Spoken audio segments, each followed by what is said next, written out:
because you got the rent. What's up, y'all? It's your boy Niner Faithful. How's everybody doing? I know everybody isn't having a legendary day, but as usual, we're here to, I don't know, we might not be able to talk you through your blues this week. Damn, excuse me. We're gonna, of course, go over that week 3. I just came back from Denver.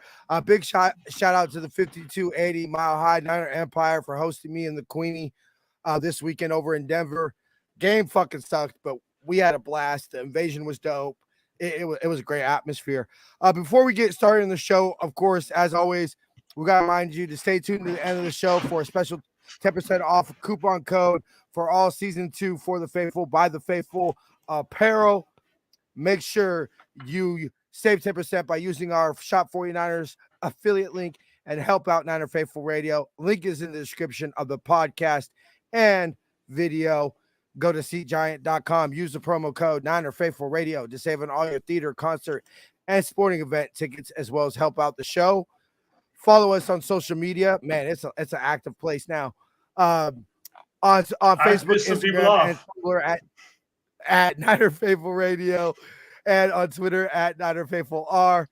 Hey, yeah, we're obviously going to get into that a little bit later. To see everywhere you can subscribe to the show, make sure you visit NinerFaithfulRadio.com/subscribe. And we're going to get a new name for it. But Fridays, 9 p.m.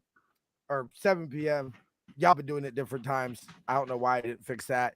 Make sure you check out Jamie and Jason on the show to be named later because we haven't came up with it yet. But yeah, check them out on YouTube, YouTube, Facebook, and Twitch for Good Morning Niner Empire, our weekly review show.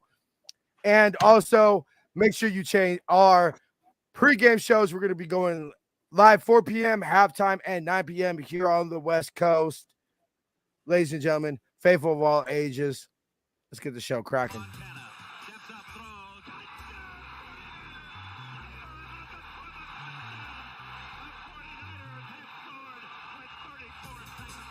You are now listening to Niner Faithful Radio, the show for the faithful, by the faithful.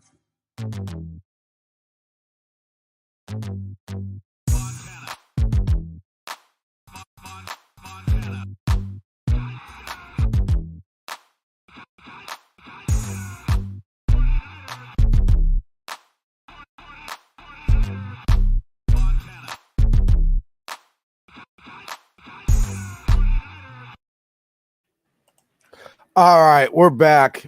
Man, I've been just slacking in my Mac since I've been back. Man, I'm still in vacation mode. Anyway, so as everybody knows, Niners lost 10-11. The baseball jokes were real in the first half. The Braves lost to the Rockies. I guess the Giants lost to the Rockies 11-10. That does seem like a Coors Field right. type of score. I will say this, coming back from Denver, a real recap. The altitude, I mean, I wasn't out there running around for 4 quarters of football, but I feel like it's not anything to like you want to pass out and die over, but you do feel a little bit more winded, and it never really feels like you could fully catch your breath. It always feels like you're a little, just a little bit. Every little like getting up, going to the bathroom is a little, for the first couple of days. I'm a little out of shape. Yeah, no. So a real quick story. Me and my fiance ended up, we wanted to go to the club, which if you're a weed smoker, California, Denver bud, California bud's way better. Anyway, so we decided to go to this other club that was right down the street from my mom's house and go to Starbucks and shit. So we walked there and it was nothing. Like we got there, I think it was like 11 minutes or whatever. So we're like, all right, we'll go across the street, grab some Starbucks, and then walk back. And on the way back, like me and my girl are sitting there like, damn, man, this shit sucks. Like this trip's taking forever. Like it really started to affect us on the walk back. I ain't gonna lie. But you ever been before though? No, not Mile High. No. I mean, I've been in an airplane before and everything, but as far as Yeah, that's altitude and pressurized. everything like that, no, that's that's pressurized. That exactly. So no, speaking of which, my left ear still fully hasn't popped from coming back from a flight last night. But so if y'all see me going like this or something like that during the game, that's what it is. It's starting to pop a little bit. But yeah, it was a factor. Ultimately, like you and I were talking about, to give the overall view of the game, and of course we're gonna get into Jimmy and all that. The game didn't turn out as bad as I thought it was, or it turned out quite like I thought it would be. Where I looked at my girl, my biggest problem is I looked at my girl and I said, we can't have punt, touchdown, punt, field goal, punt. We can't do that in the second half because we're going to wear down. What it was 10 punts they ended up. It was 17 punts in the game. We played that might have been the greatest punt game of all time. Both punters were on fire. They look. I will put you this. Removing my Niner hat, right? It was like as far as if you like defensive. Kyle, football, he was never as good as everybody thought he was. I'm sorry. Oh, comment from Kyle King. Like, hey, he's never been as good as everybody thinks he is. What about Jimmy? He's never as good as people think. No, we're gonna get that in a second here, Kyle. But ultimately, that's all I thought was down. That was the best defensive performance I've seen against Russell. It was Wilson. Amazing defensive game. So good. Yeah, it was amazing. Now, of course, we'll always hear how it was the Mile High and all that, but that was easily Wish's best game of his career. That might be the best punting game I've seen in my life. Like the amount of punts that were down. And that to me is where I want to start. That were downing them, but they had 3 within the 5-yard line. I mean, those guys were both special teams on both teams were amazing. Yeah, it was. I mean, that's a little bit of the altitude, but I will agree that the coverage units of the special teams on both teams were amazing. Yeah. I didn't walk away feeling like, I've heard a lot of, Denver has a good defense. Denver doesn't have a good defense. I didn't feel that because there were people open. Now, Patrick Surtain locked down Brandon Ayuk. One pick, Jimmy G as your starting quarterback, and Mike McCarthy as your head coach. Give me a different franchise. Yeah. I don't know what to say about that. I'll take Mike McCarthy just because I've seen him win the Super Bowl. He also had Aaron Rodgers. But yeah, he also had Aaron Rodgers. So that's a tough one. I would say it's going to be a Chip Kelly and Blaine Gabbert type of year if that's what we have. That's might as well bring back Tom Sula if we're going that far. I know, shit. Save Jets some money. Let's be real. We have one of the most expensive coaching staffs in the league. Jed'd be like, shit, if we're gonna go through this, I could save some bread. Yep. But okay, new one. One pick Jimmy G as your starting quarterback or stepping your pinky toe every day for a month. If you told me that Trey Lance's ankle could be mysteriously healed, I'll stub my pinky toe every day for a month. At this point, if you told me that, hey, you know what, you could sacrifice your pinky toe, and just deal with that pain every day for a month, but Trey will have his ankle back, I would take that right now. I really would. But I'm a sick person like that. Like, look, I am the type of person that would easily have my ankle fractured like Trey did if it meant Trey not having his ankle shattered. Because ultimately, I think what we saw in this game is why we traded the number 3 to select Trey Lance. Now, you could make an argument if ultimately that it matters. If you believe Kyle Shanahan's the issue, then it's not going to manage. But I could start to see the cracks in the foundation where there's still time to repair them. There's time to repair them. But I think this could go one of two ways. We could see the I got you. So ultimately, I see the cracks in the foundation. There's time to repair it, but Is there? this is the turning point. This is the turning point of the season where you're This is- without They're Trey. the same cracks. This is nothing new from Jimmy. This is a typical. I mean, it's a worse than usual Jimmy outing and play calling by Kyle because I had serious issues with his play calling during this game, but this is nothing new. This is par for the course. He went away from the running game way too early. Jimmy, yes, I'll give him some slack for the fact that he basically this was his preseason game. He's making the same mistakes over and over and over. My what the hell Jimmy moment and my okay and why I'm willing to throw down the gauntlet as to say for against Jimmy is you can't walk out the back of the end zone. Yeah, that you can't. No matter who you are, that was just terrible. I'm again that to me that play call. Why is he in shotgun in the fucking end zone?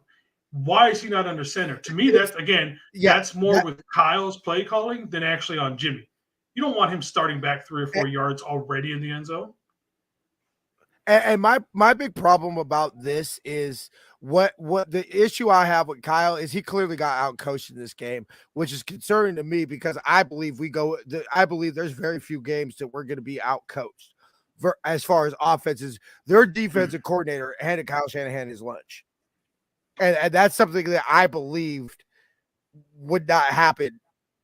I won't say at all this season, but not like that. Where I fully agree to you, because my thing is, if you listen to the press conference after the game, Kyle obviously is gonna, stand on the throw himself on the grenade for his players. Hey, I put him in the bad position. Well, why are you continuously putting Jimmy in this bad position, Kyle? Because we know what Jimmy is. We know this. This has been established. Now, fine. Sure. Does Jimmy give us a better chance to win than Brock Purdy? Don't know. Really, at this point, because then Brock Purdy's I would feel a little bit better. I would feel a little bit better if Brock Purdy was a starting quarterback, because at least we could say, oh, well, it's his first start in the NFL. Fuck, he was Mr. Irrelevant. We could et cetera, et cetera, et cetera, et cetera. Even Nate Sudfeld. We could be, well, it's Nate fucking Sudfeld, bro. Like, of course, But to me, and where I said ultimately before we started the show, where I said everything is going, where I'm mostly pointing the blame at Kyle, is how could you allow, this is your roster, Kyle. So I believe it's more of not being in training camp than we realize. But yeah, that's not an excuse for that lackluster of a performance when we were told all week the reason we shouldn't be worried was, oh, Jimmy doesn't need practice because, he knows his receivers. He's been in this offense for 5 years. Well, it didn't fucking look like it. So why are you allowing our backup quarterback? Why are you allowing our backup quarterback to be a quarterback that hasn't been in a real full live game since fucking January? Why is that our backup quarterback when you're going to run quarterback fucking power with our other quarterback? And it's like I said last week, if the best way to win with Trey Lance is to run quarterback power, then you picked the wrong fucking quarterback, because that's not a sustainable way.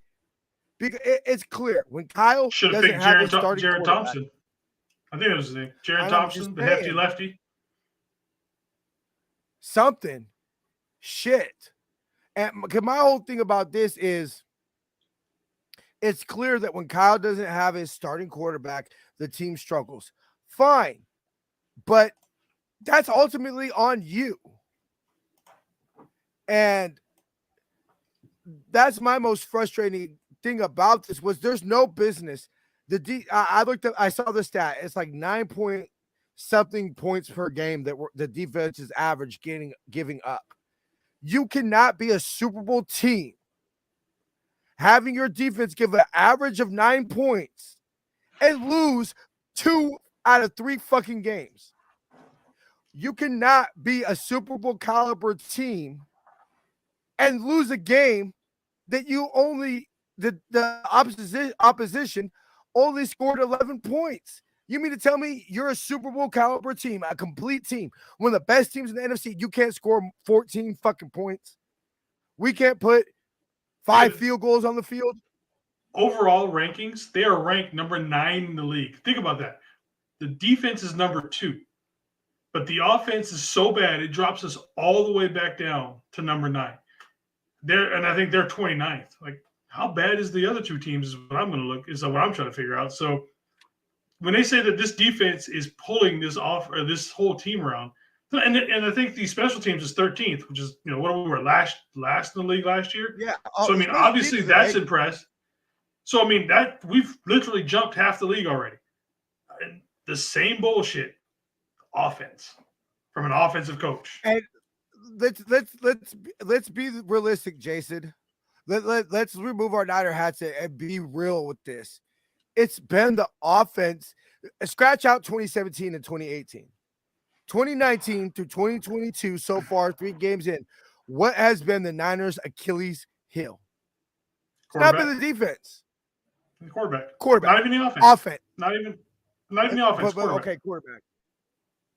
So, and I understand that you're saying, hey, we drafted Trey and all this, and well, we'll get into that next season because I don't see how we could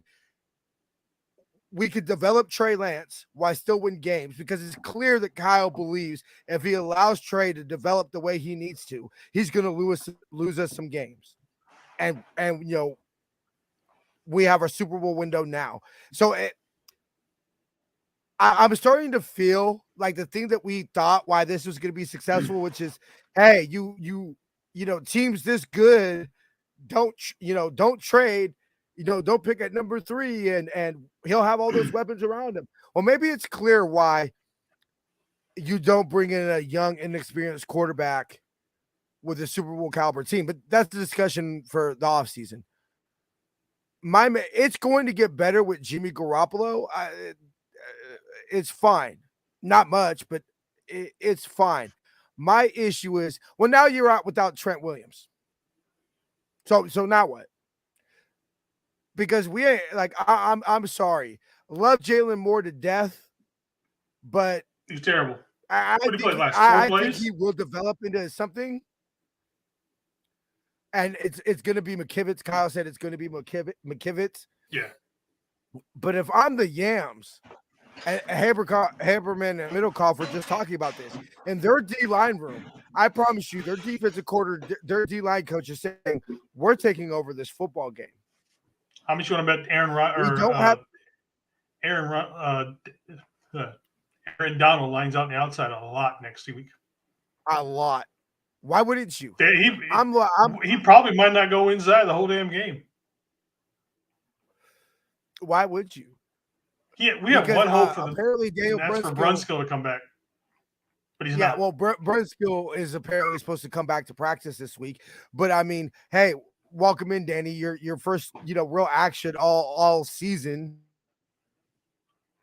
Wow, the one player he's actually been really damn good against has been Aaron Donald before. Yeah, we've seen all the pictures and how much he dominates her. So, but still, to come back, that's your first game. That's going to be rough no matter what. I have a feeling that this is going to be a very 2020, the first Yams game, where you felt like, oh my God, what are we going to do? And we just go out and we, prove like, oh yeah, it's us versus the Yams. We dominate them, So it's not necessarily the Yams. I mean, like, yeah, we could lose the game, all that, but I'm fine because I didn't see anything last year that made him think that the Yams figured something out against us. My concern is you're walking in without Trent Williams, which fine, we've beat him before and all that. But my worry is also the rest of the year. Because what are you going to do when you play against the Chiefs that now have a better defense? Could you imagine when we play the Chargers without Trent Williams? Well, Bosa got hurt. I don't remember because I saw part of that game. Oh, he did? Joey got hurt. Let me look up real quick. Okay. Yeah, look that Joey, up because that's scary, bro. Our offensive line against Joey Bosa is a scary prospect. He's week to week. Week to week. Okay, fine. So put a pin in that one, but that's a nightmare coming down the pike. Yeah. So that's my concern. So now you're with Trent, and so now it's starting. You're without Aziz. You're without Jimmy Ward, who apparently they think will come back to practice next week or is on track. Him and Jason Verrett, and then we'll have 3 weeks to decide what to do with him. Which Jimmy Ward will come back within those 3 weeks. Jason Verrett, we'll see. But the secondary has to get back on the defense and to switch more pause. The secondary has not been the issue in this football team. Yeah, the defense in general hasn't been an issue. Yeah, Sutton, I believe, Sutton. Yeah, Sutton had a nice game. He was really until the second half, and they started getting their running game going a little bit. Sutton was the only thing keeping their offense alive. That's real. The only reason they even put 3 points on was Sutton because their running game wasn't doing shit.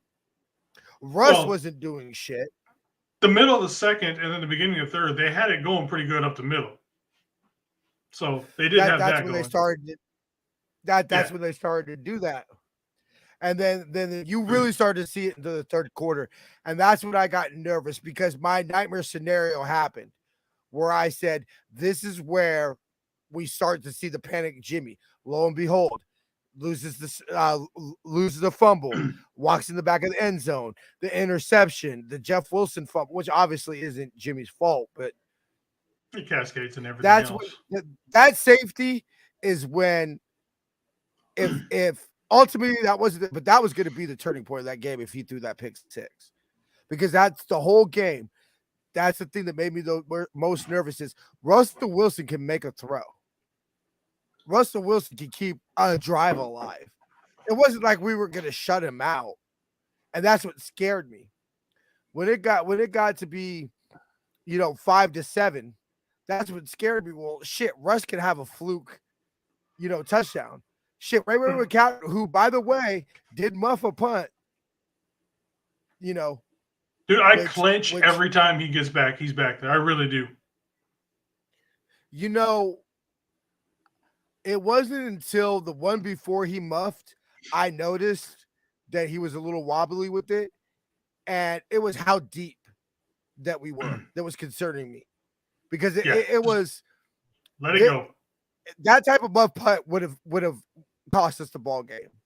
That's what was making me nervous. Is that this is the type of thing where you're going to say that one play and it's special teams again. And that's what made me nervous about the whole game is I believe we should have won that game. But it was clearly what I thought it was going to be. We can't keep a lesser team, which fine, I'll give the Broncos credit. They're a better team than I thought they were, or at least a better defense than I thought they were. They are a damn good team. But it was pretty much a Bears game.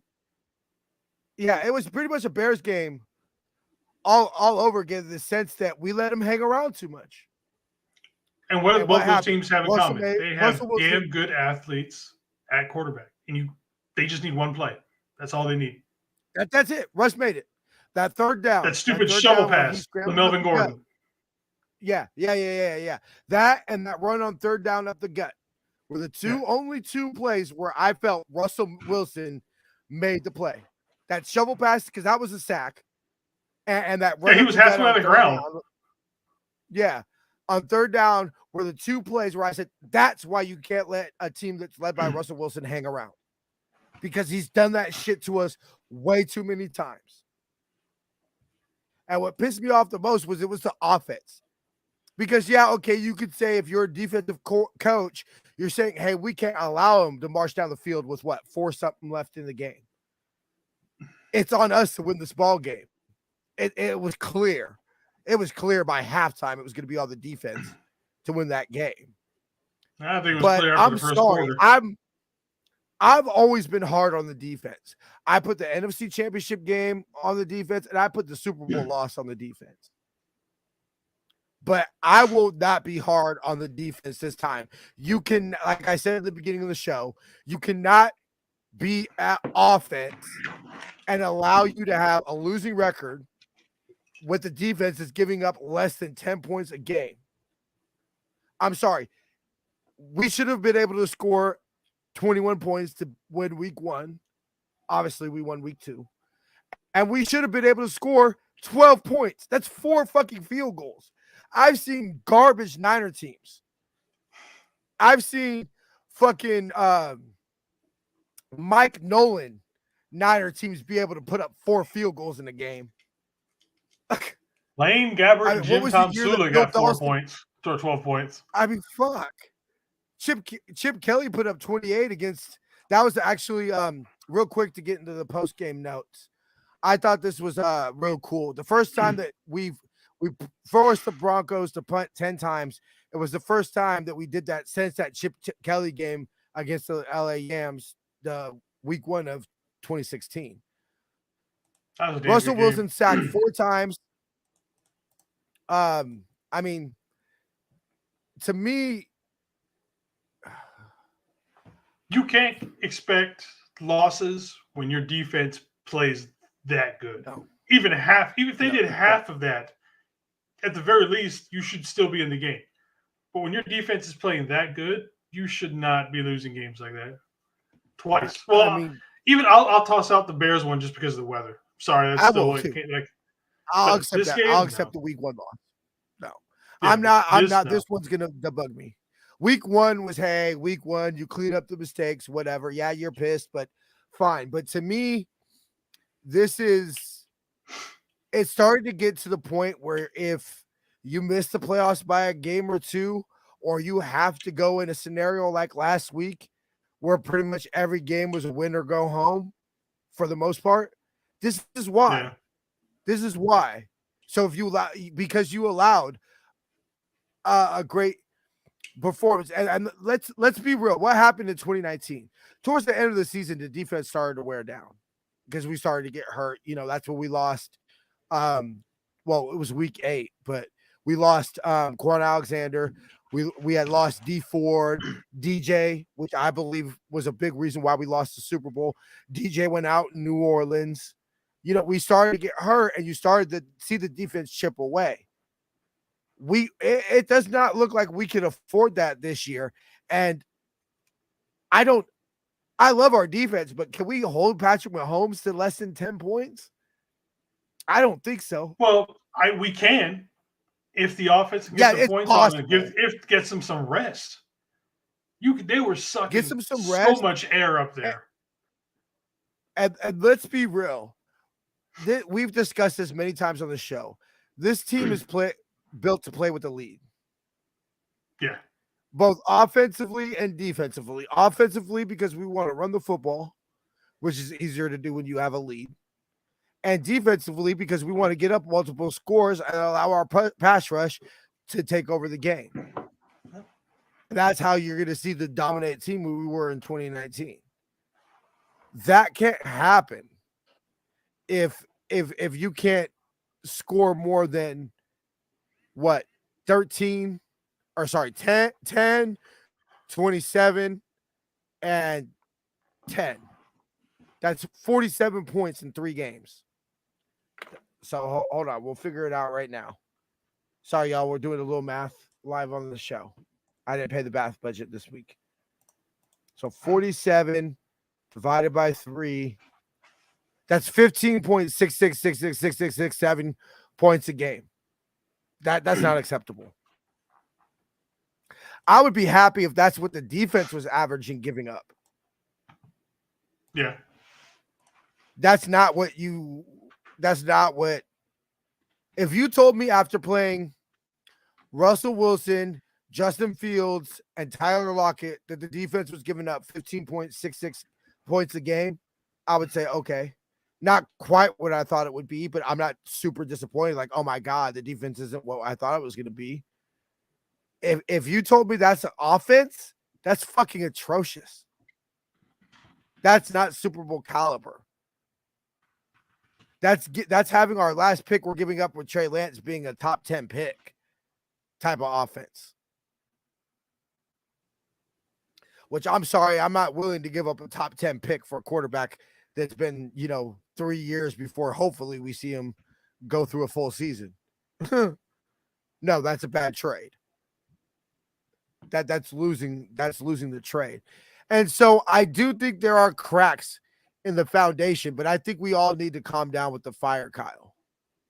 I think that because ultimately who you're going to get. Now, Jason mentioned Sean Payton. Okay, cool. If you can convince Sean Payton to come out of retirement and work with the unproven quarterback going in his third year with accuracy issues, which when he had literally the most accurate quarterback in NFL history, cool.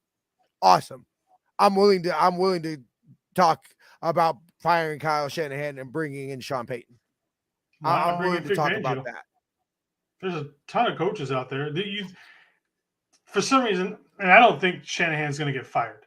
I think, and while I don't necessarily think the seat is hot, I do think it needs to be warm because some of the stuff needs to start getting fixed, and it needs to be fixed last week. But so, say for some reason they completely bombed this season, this team right now would be a highly sought after head coaching job with the players that we have in place right now. You're talking about inserting somebody to pretty much win right now. Do you think it would be Harbaugh coming in a situation when clearly the football team was better than we were when we were performing under Mike Singletary? I don't believe, and that's the one thing that any Harbaugh hater, I will give them the credit for, is that Harbaugh did come into a stacked team. Yeah. And I did say when Kyle first got hired, I said it may very well be that, because they say that a lot of times with coaches, that a lot of times coaches don't win with the teams that they build.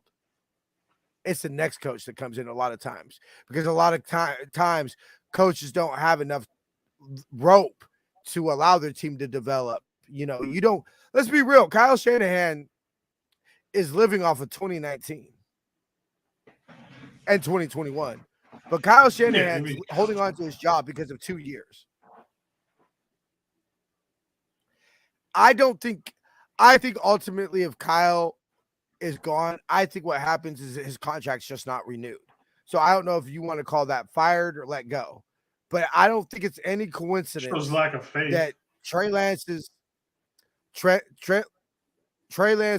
last year of his contract in his 21, 22, 23, 24, 25. Yeah, his 5th year option is in 2025. That's Kyle's last year of his contract. I don't think that's a coincidence. No, you definitely want to tell your head coach your quarterback. I do think that's one of the reasons Jed did it. I think Jed said, okay, fine. You mean to tell me that basically at the end of this 5 years, we can either say we have our coach and our quarterback and sign y'all to whatever we need to sign y'all to keep y'all around in red and gold, or just wash it away completely? Ultimately, that's probably the best thing to do for the franchise. And right now, I'm not talking to Kyle about an extension. I'm not talking to Kyle about extension until at least 2024. You're going to show me a year of Trey Lance. I'm sorry. Again, I'm not signing Kyle. Like we said, everything else with Trey, everything gets pushed back a year. Everything's on hold for a year now. Exactly. This is continuation from 2019 now. Like Trey doesn't quote unquote exist because this is pretty much the exact same team since we've had since 2019. So it's just the extension of the same chapter in this book. We got a preview. Yeah. That was it. Basically, Jimmy. Basically, it would have pretty much seemed like it would have seemed if we never drafted Trey. Jimmy didn't have a training camp because he was hurt. Where have we heard that story before? You know, Jimmy didn't really have a training camp, and he's our starter. And he's working through the struggles. And let's be real, 2019, it ain't like Jimmy was setting the world on fire. People forget Jimmy threw a pick six in that fucking week 1 game in Tampa Bay. He did not look good in that game. Richard. It was a pick six by Akello. The pick six by Sherman sealed it. But what basically made us win that game was that first pick six by Akello Witherspoon. If Akello doesn't pick that ball off and run it to the house, we probably lose week 1 in Tampa. Has Jimmy ever had a hot start, though, honestly, to a season? No, he hasn't. No. Yeah, because even in 2018, he didn't start off looking great. It was a pretty slow start. We were ready to start the year 1-2 or 0-3. People forget that pick six was called back in Detroit. Jimmy threw a pick six to lose us the game. It just got called back because of a defensive penalty. We were going to start, you know, I believe that whether you'd say we ultimately would have won the game or not, I believe that Jimmy would have made a little bit of a comeback and made that game a lot closer in Kansas City. But if I can live on a fantasy of Jimmy doesn't blow out his knee, and, you know, we come back and lose by a field goal or whatever, I have to live in the fantasy world where Jimmy throws that pick six and we lose to Minnesota. I have to include that. So I feel that this is Jimmy's worst game.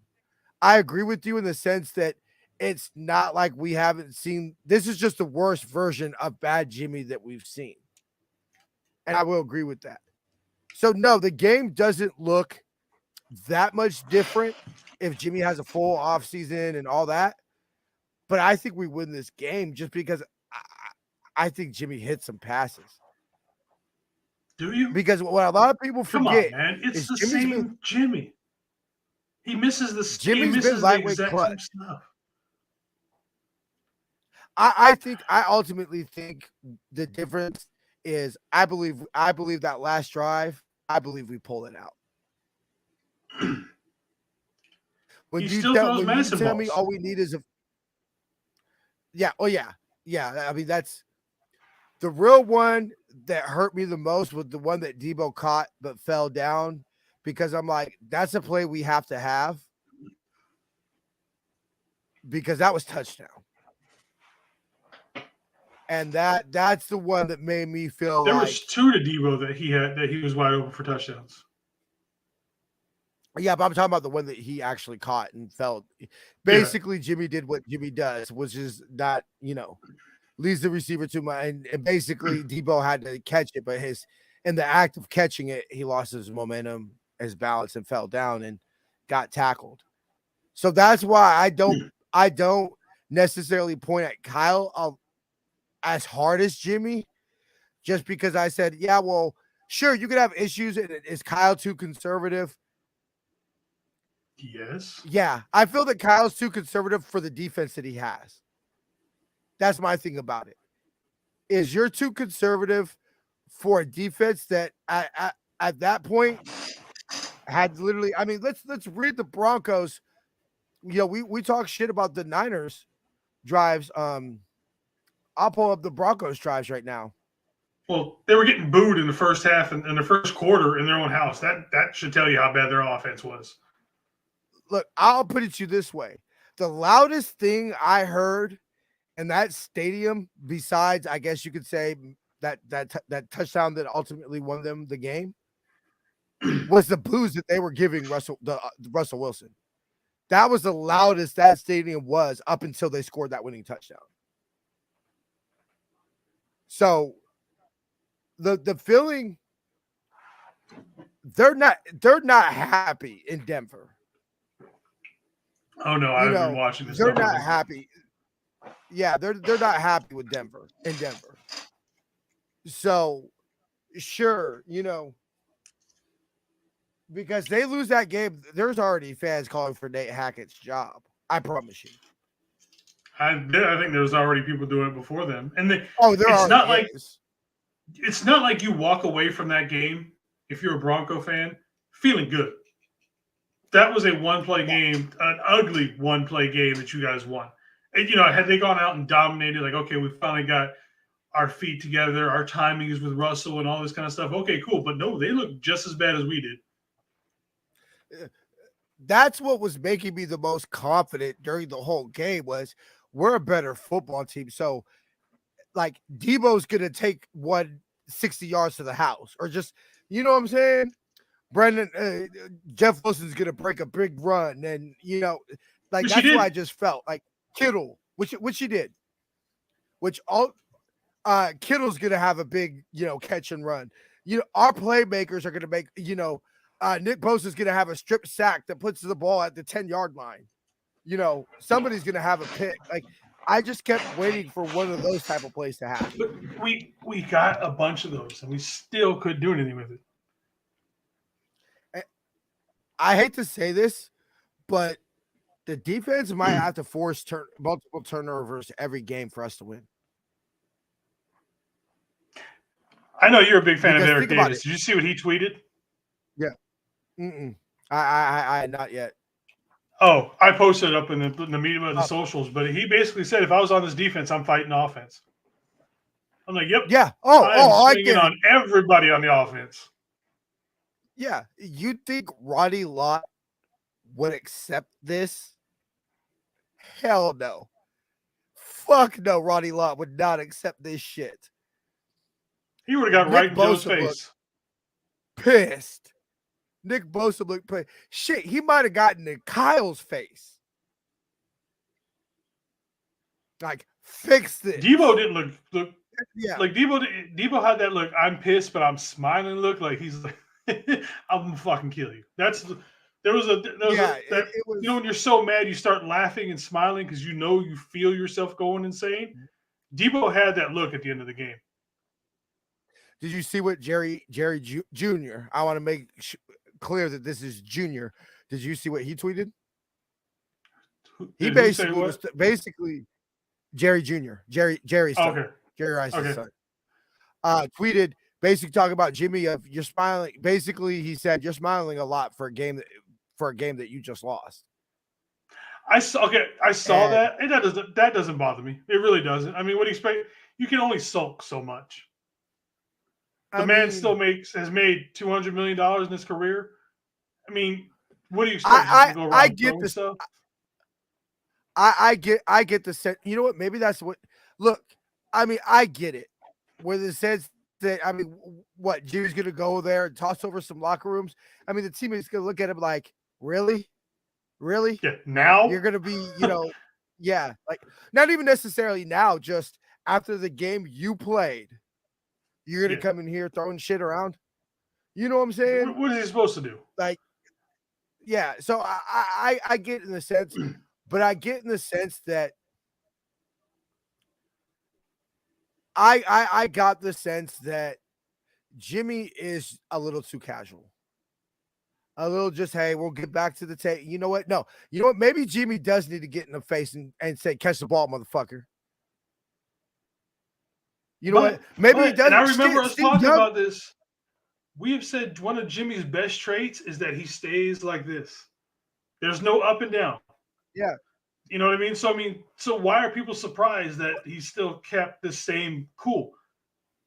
So which fine, but sometimes you gotta. I don't know, bro. You gotta get in. Oh, I know, I get it, but I'm just saying, like we've praised him before for that. Yeah. Touche. And my thing about this is that I will say this. Steve Young admitted that breakdown in the Philly in '94, the blowout loss and everything. Kyle talked about being in the stands and getting shit, because he was a soft freshman in high school. He talked about that game. Steve Young says, I was looking for George to fight George Seifert. Like, not like, I want to fight you. Now, sure, that could lead bad ways and everything like that. But Brett Jones said that fired up the team. Yeah. And I feel it's a little, because it's not a team issue. Because what's Jimmy going to do? Go throw in the locker room and everything like that? And when the defense is looking at you like, nigga, you literally throw one more touchdown. Shit, you hit a 50-yard pass and get us in the field goal range. We win this ball game. You don't step out of bounds. I understand. Shit, something. Fuck. Don't go out of bounds. There you go. Simply. Well, I mean, let's be real. Don't go out of bounds. Jimmy throws a pick 6 there. Well, yeah, obviously, but throw the ball away. But again, to me, that plays again is more on Kyle. I do not understand. To me, my whole thing about it is, why don't you just throw it at Brandon or whoever he was attending? I believe it was BA. He was trying to throw it to. Throw it at his fucking feet. Because obviously you can't do grounding because it's a penalty because you're in the end zone. Yeah. But I got a question. That Mike McGlinchey hold, right? I'll look it up to see exactly what it came. But I believe it was before the safety. Yeah, because that's what pushed him back. Was that? I think they should have that. Basically, what I'm saying is that Mike McGlinchey hold. I think that happened in the end zone. I think they should have had a safety then. Maybe my personal opinion. I believe it was what backed us up. I can't find it right now, but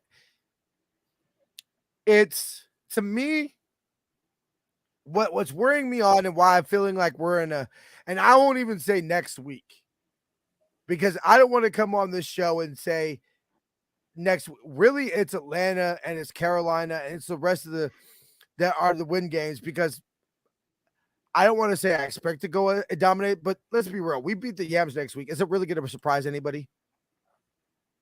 No. I mean, I'll be happy. It'll be Victory Monday. I'll be dancing.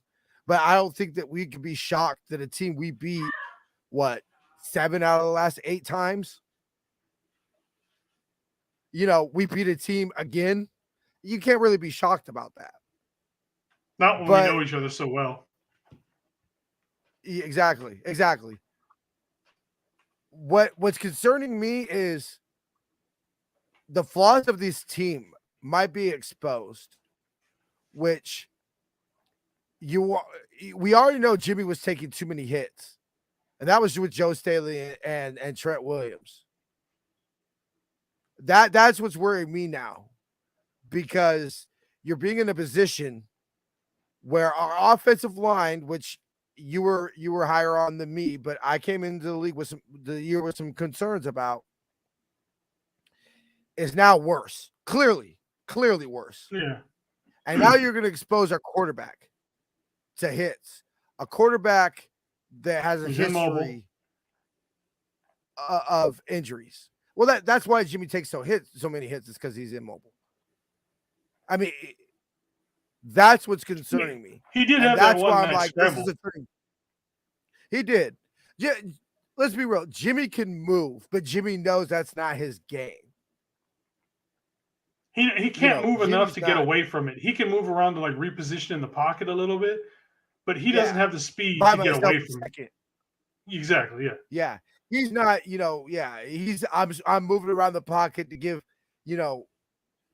my receivers more time.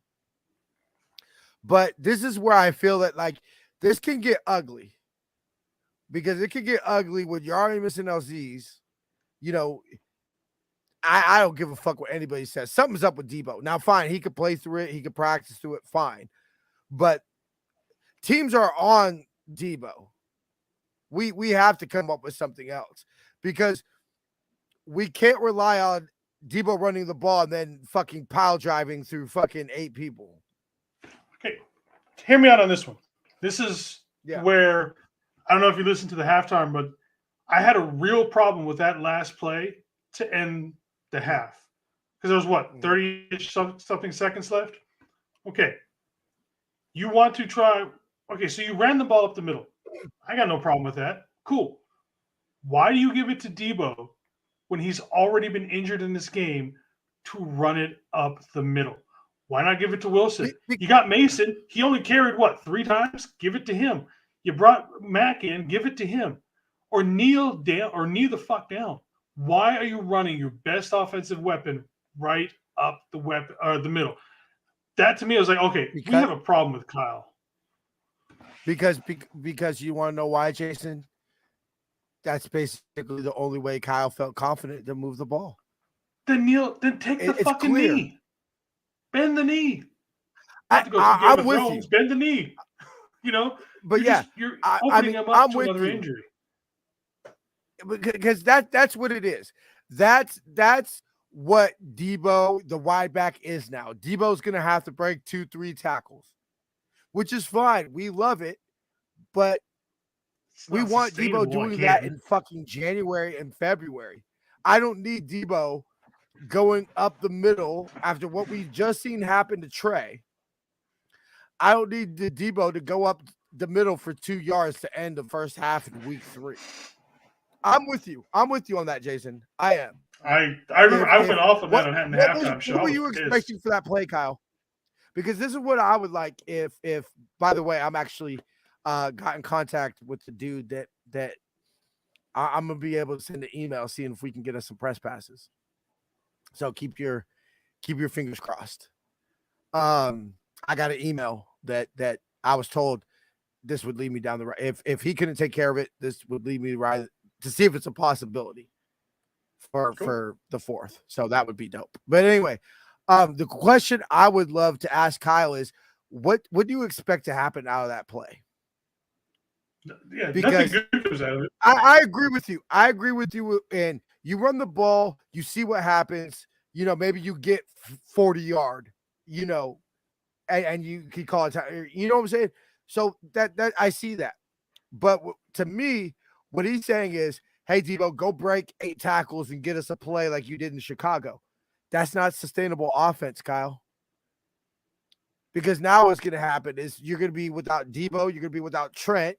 You're going to be, you know what I'm saying? You only just got Kittlecorn back. You're without Elijah Mitchell. Much of nothing. This is how we get a season like 2020. You see what I'm saying?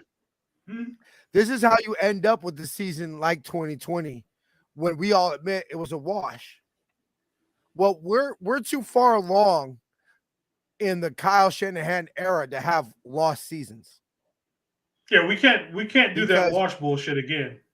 We got one chance of that. Because I pretty much said we have the Super Bowl window with the roster as we have it now constructed.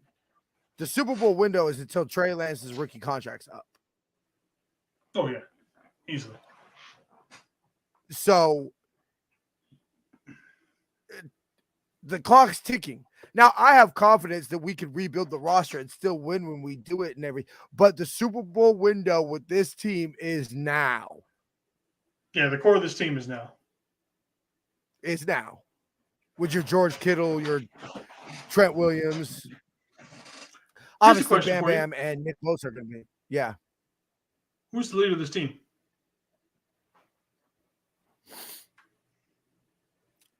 I would like to say Fred Warner. Is he though? I would like to say that if some shit needs to be said, if a table needs to be overturned, I would like to think that it's Fred Warner that does it. I would think. But you know what? Honestly, I don't see that happening. Because as much as we loved and talked about this team's chemistry and everything like that, yeah, I don't think Fred Warner walks up to Jimmy Garoppolo and says, "You better fucking play better." I don't. Jimmy's had a start his chest longer than Fred. And maybe that needs to happen. Maybe that does. Maybe it needs to, in a players meeting. Maybe a players meeting needs to be called, and the defense, and you know what? It probably needs to come from Nick Bosa. Because it probably needs to come with Nick Bosa pointing at his lip and saying, "I'm not taking this shit play after play after play after play just to be back on the field 4 plays later. I'm not putting together one of the best." I mean, he had a quiet game in a Nick Bosa sense, but I mean, he still had a fucking sack. and should have had another. So, I mean, Nick Bosa still had a sack. He had a quiet game. Into the fact that we've seen Nick Bosa have 5 sacks and a fucking damn near pick 6. So, no, he didn't have a game like that, but it wasn't a quiet game. But maybe it does need to come from Bosa. Well, hey, I'm not getting held every fucking play. Because I will say this. The player I felt the Super Bowl loss hurt the most was Nick Bosa. After last year, I said I felt Debo's pain after the NFC Championship game more than any other player.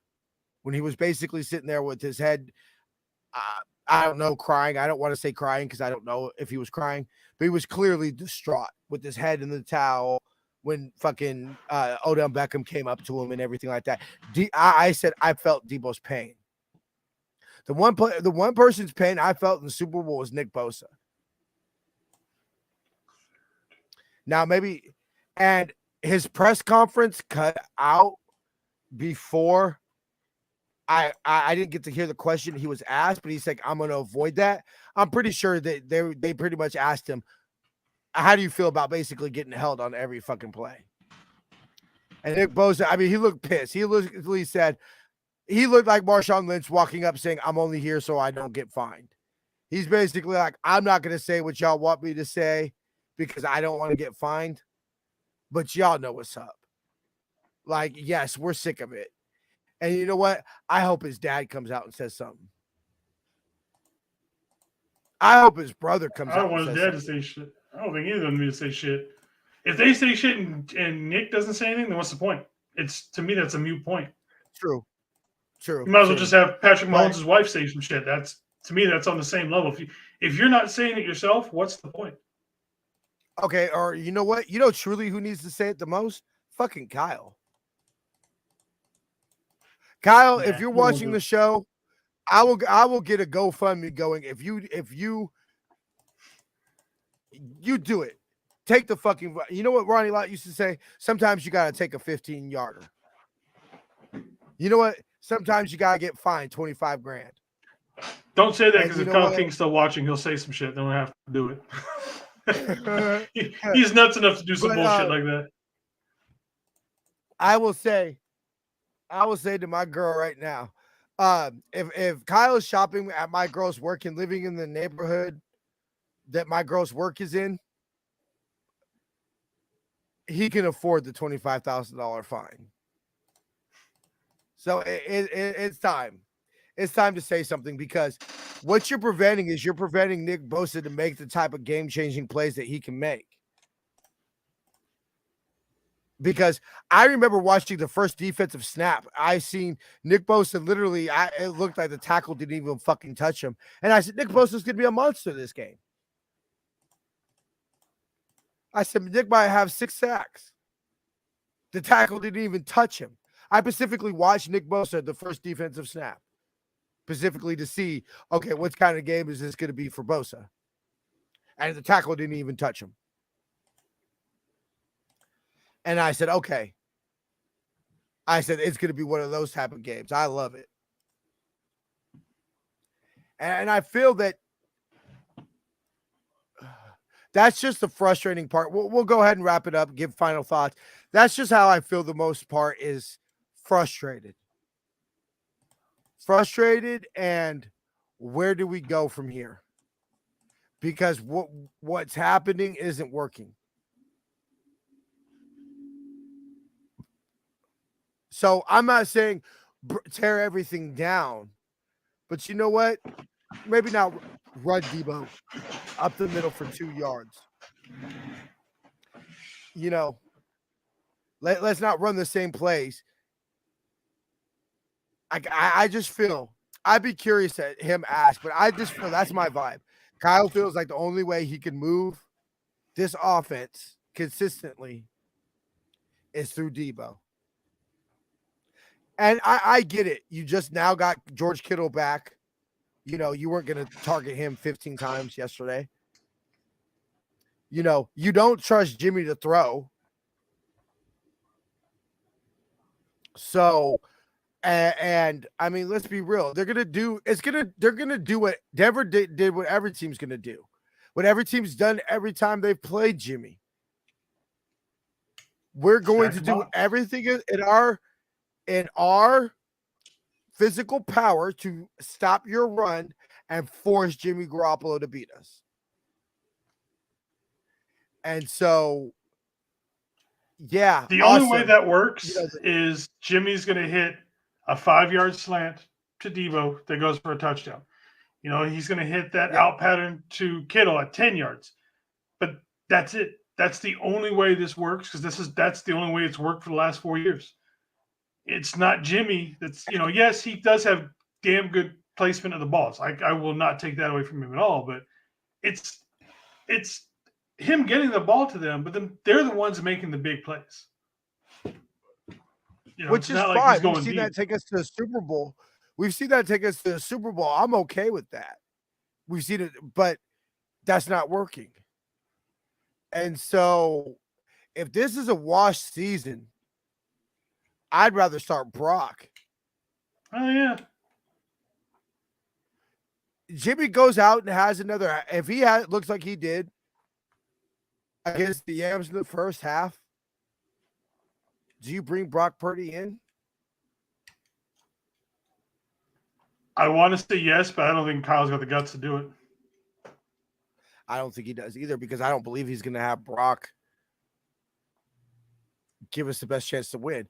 And I want to say this will be my last thought, and I'll let Jason wrap it up, and then we'll get out of here. Is I do want to put an asterisk, like, it's week 3, people. Okay? Like, let's calm down. This football team, I think, is going to be good.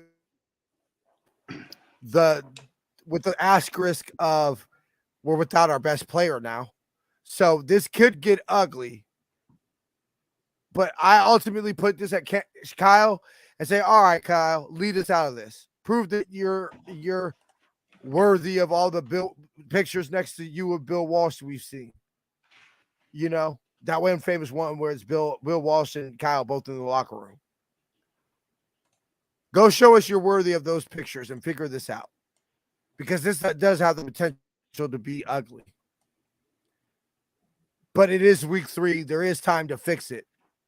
But when? I mean, if not now, then when? Because this team ain't burying themselves out of a 3-5 start again. Jason, final thoughts? I want to say that I know a lot of people have seen what I've posted, and they act like I'm the biggest Jimmy hater of all time. But those that have watched the show and have actually talked to me know that I actually don't hate Jimmy. I hate the way Jimmy plays and the way we have to play around him. But I don't hate Jimmy. Jimmy is going to end up making some plays.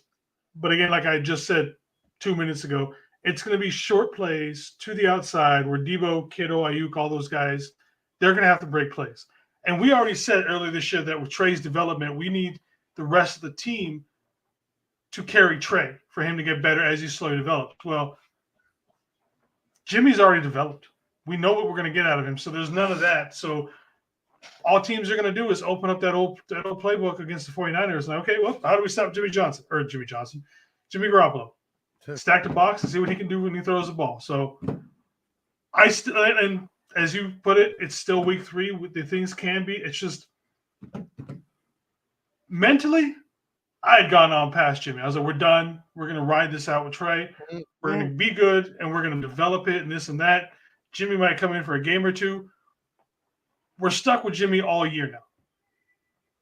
And so I don't want – if he isn't playing the best Jimmy we got, this is a wasted year. If this is the Jimmy that we get, it's washed. Yeah. But like I said, I'm willing to say this is his preseason, all of that. But right now, I don't want another season of Jimmy if he's just going to be average again.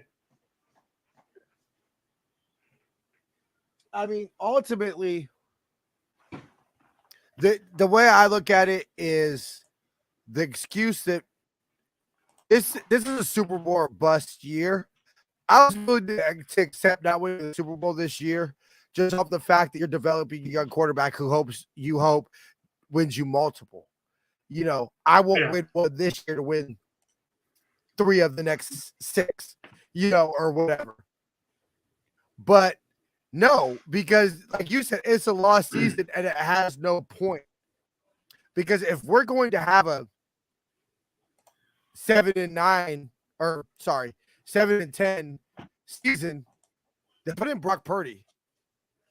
Because at that point, at least then we get some quarterback development. Some. Throw in Brock Purdy and have a quarterback competition next year if this shit fails. Fuck it. I'd be down for that. Shit.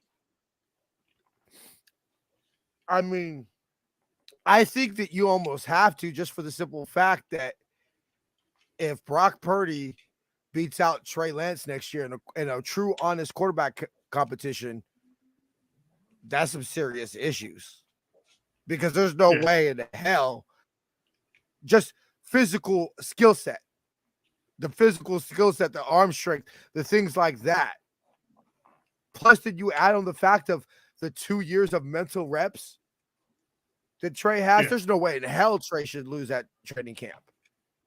Well, Brock Purdy was a 4-year starter with damn good stats. Look, the only reason why he didn't get drafted higher was because he's 6 foot. You make him 6'2", 6'3", he's easily a first-round draft pick. Easily. Yeah. If you look at his stats and how he played. Thing. And ultimately, Brock Purdy ends up being better than Trey Lance. Cool. I don't give a fuck. I just want the best. I just want to find our guy.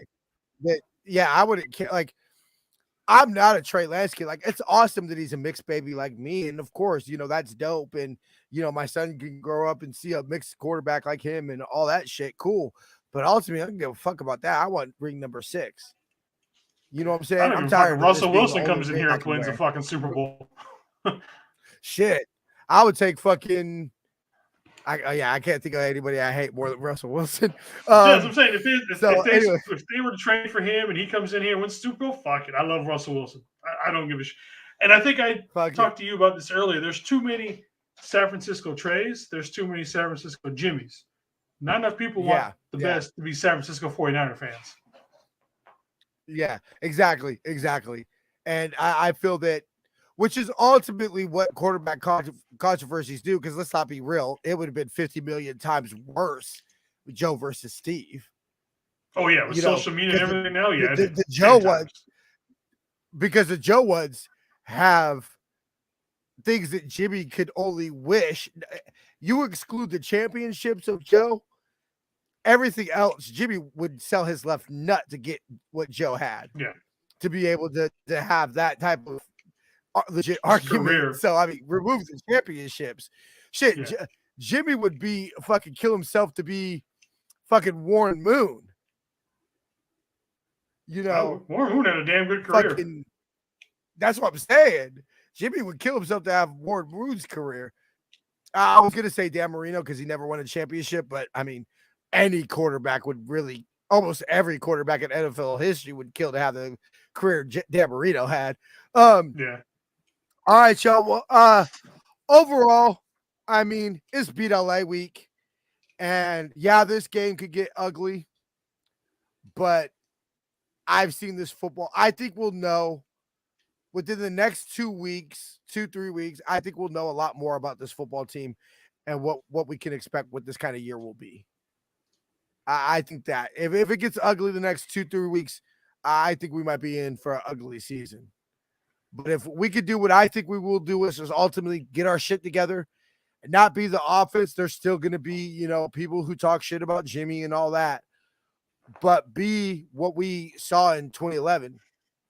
Look, it's clear that we need to move on to Trey. I mean, that's not a question, but as somebody who has to do this for 15 more weeks, yeah, I'm not gonna lie. I'm praying for the best Jimmy I can, because ultimately, besides numbers of the show and all that, who the fuck wants to spend an hour a week and as much, dedication I spend off the mic for a fucking garbage football team?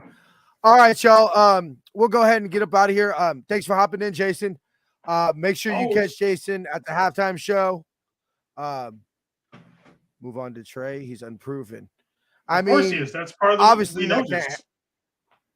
We know he's Well, unproven. we can't What's your do it point? this year, but I will agree. Move on to Trey. He's unproven, but I'd rather take the unproven at this point. I'm not gonna lie. I hate than the that comment proven. simply because, of course, he's unproven. Well, Joe Montana was What's your unproven in the pros. Okay, Look, Trey's unproven. because We've already proved what this. Jimmy is. What's your point? Can't get worse. Yeah, I'll ask you this, and then we'll truly wrap up the show. Is that, do you believe that Trey Lance could have had the same game as Jimmy last week? I believe that. I believe that Trey Lance could have gone out, last week. But my thing about this is, you would hope Trey grows from it and learns from it, and there's progress in that, and that's part of development, and that's part of learning how to be a quarterback in the NFL. There's no benefit to Jimmy going through this, and that's why I'm pissed. I'll accept whatever was going to come out of Trey this year, just simply because I knew Trey Lance wasn't going to be what he's going to be this year. Good, bad, or indifferent. Why I'm saying I'm ready to move on to Trey is because I'm tired of seeing the same shit and expecting different results. At least try something different. At least try something different and get the same results, so that you could look back and say, well, we tried something different. That's my point. All right, y'all. Well, we're going to go ahead and get up out of here, and make sure you catch Jason at halftime. We'll see you next week, bro. Indeed. Deuces. All right. So before we get up out of here, we, of course, have to remind everybody the 10% code for 10% off of all For the Faithful by the Faithful apparel is BLA. Make sure to go to NinerFaithfulRadio.com/subscribe, check or /shop to make sure that you have all that ready, and enter the promo code BLA. Excludes any on sale items. So basically only season 2. Help out Niner Faithful Radio by saving 10% and using our affiliate link from shop49ers.com. Link is in the video description and podcast description. Go to SeatGiant.com. Use the promo code Niner Faithful Radio to save on all theater, concert, and promo tickets and sporting event tickets, as well as help out the show. Follow us on social media at Facebook, Instagram, and Tumblr at Niner Faithful Radio, and Twitter at Niner Faithful R. Make sure you go to NinerFaithfulRadio.com/subscribe to see everywhere you can subscribe to this show. Catch Good Morning Niner Empire this Friday, and check out our Game Day shows coming at 4 p.m., halftime at 9 p.m. here on the West Coast. We shall see y'all next week. Till then, faith, love, and nappiness. Go Niners.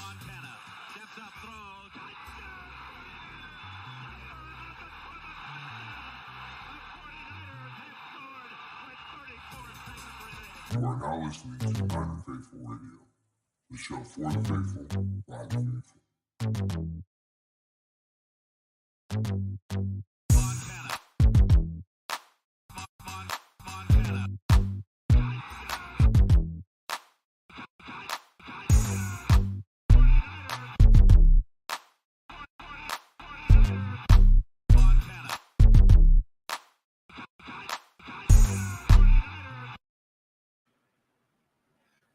See ya.